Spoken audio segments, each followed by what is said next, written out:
Unreal Engine can use pre-computed lighting to improve performance and maintain a high frame rate so that we won't give our VR viewers motion sickness.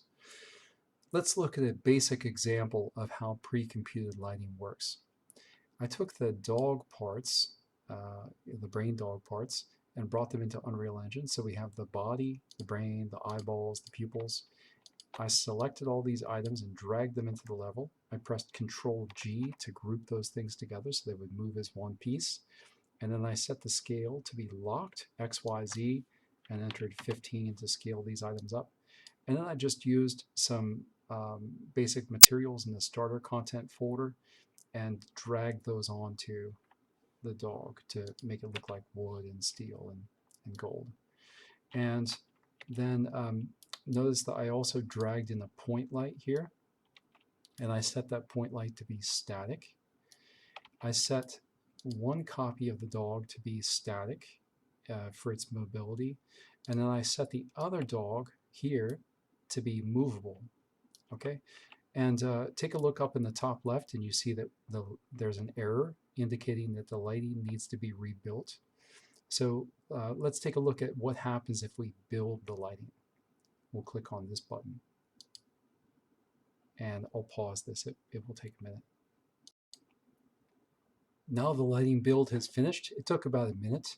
And so basically what we got Unreal Engine to do by setting this dog to be static in its mobility and by setting the light to be static is we told it that we want for the program to save all of the lighting information onto this object's light maps.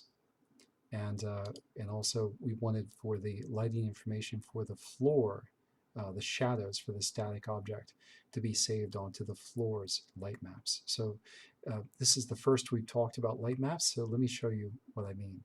If we open up the static mesh for the dog, and let me zoom in on him, and I'll just turn the grid off. And let's go up top here to where the UV panel is, and if we click on UV channel 0, these are the UVs that we created in ZBrush. And so you can see that they imported successfully. And if we go back to the UV panel, and if we go down to the UV channel 1, you can see that we have a different version of those same UVs. They've been moved around. So same basic shapes, but they've been relocated. And it looks like this long error is a place where something didn't correctly get figured out. So what we're seeing here for the UV channel 1 are the light maps. So on the import of this dog, Unreal Engine made a second copy of the UVs and is using them for the purpose of saving the lighting information. This is the light map. And if let's go back in and take a look at the result, you can see some of the seams that we created with our UVs.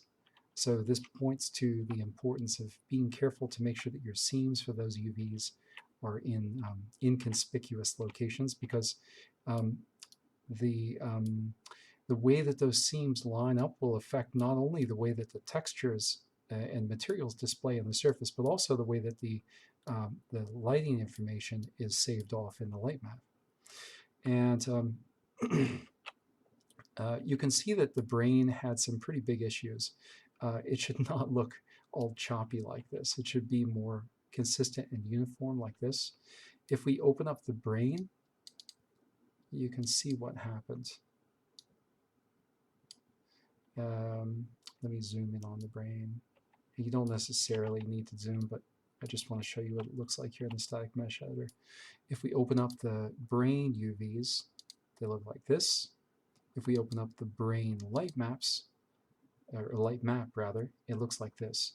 And this shows me that something did not work correctly during the import. I think that what happened is that we must have had some tangled parts in the brain that just didn't correctly unfold. And so it just was not able to correctly make a copy to correctly create that light map. So anyhow, I want to show you what happens if we move this static object now that we have baked the lighting. If we move it back in space, you see that the error message comes back, and the shadow that was underneath the dog did not go away. Let's take a look at what happens if we take this movable dog and we move it back in space. So we move it and we see that nothing really changes. And so what's going on here is we told Unreal Engine that we wanted for it to use this static light against this static mesh and bake the lighting here, and it did. And now that we've moved that dog, it has invalidated the light map. And so to get rid of this problem here with the shadow, we would need to rebuild the lighting just by clicking on that button again. But because this other dog is set to be movable, it doesn't matter that we move it around, because while this light is static, since we have set this dog to be movable, there was no information saved on its light map. Let's go over and take a look at a different example. And the only difference here, I have, just like in the other example, I've made this one static, I've made this one movable, but in this case I made the light movable. And because the light is movable, there was, Unreal Engine did not attempt to save any of the lighting information onto the objects. So the point of this example is that we can set objects and lights to be static in Unreal Engine, so that the program will bake the lighting into the object's light maps. Or we can set objects and lights to be movable if we want Unreal Engine to use dynamic lighting.